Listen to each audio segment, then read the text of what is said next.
First Call is a service set up to be the first port of call when people need some support. It's there to try and maintain people's independence to live at home for as long as possible. I think the difference First Call makes to people is huge, really. It can range from very different things, of course, per person, to sort of emotional support to practical support. But the feedback that we get from people is always that without us, they may have ended up back in hospital or wouldn't have been able to cope. Many of the practical asks that we get asked to do by beneficiary are around helping get to appointments if they can't get transport, or are obviously very anxious about going alone, so we can provide someone to support them there. And we can help pick up prescriptions and make sure that we can try and support so they don't go back into hospital or end up in unnecessary care placements. And then there's obviously the help around the home for people that may have just come out of hospital. They might have a plaster on their leg and might not be able to run the hoover over and that sort of thing. So it can be a short-term solution. If they need longer term, then we can signpost them onto other organisations. The first thing we would do when somebody asks for our help is to go and visit them and to assess what their requirements are. So we would look and see what their circumstances were, what we could do to help, but we would also assess to see whether or not we knew of any other organisations who we could ask to play their part. If people want to use the service, it's very easy to get in touch with us.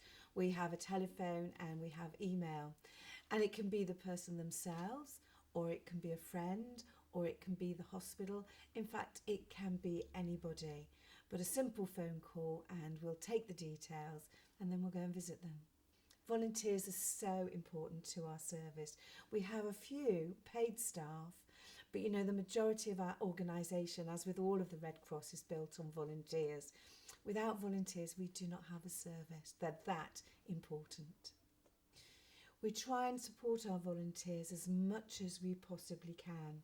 Certainly we will go with them on visits to introduce them to clients.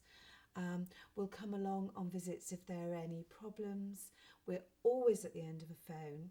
We have regular volunteer meetings where all the volunteers get together, but we also have about 4 times a year a time on a one-to-one where you can sit down and talk with the volunteer.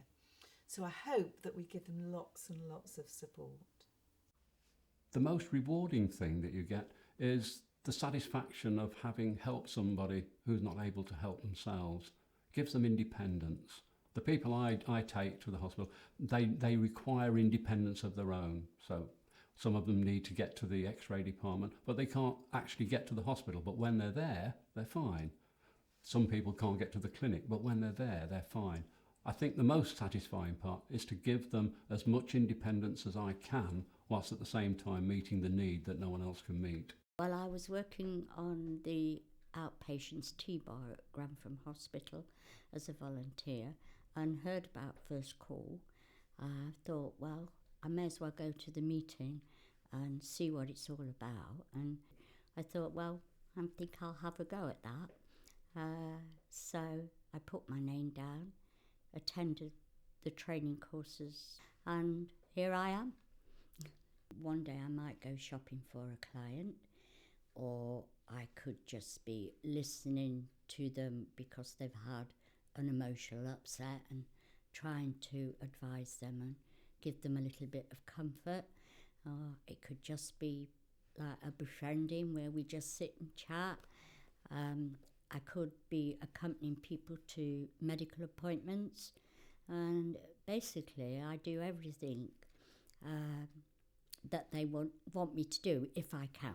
In First Call, everything is rewarding for me.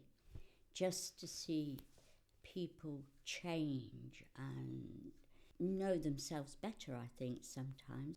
Every client I've had, I hope that I have made a difference to them.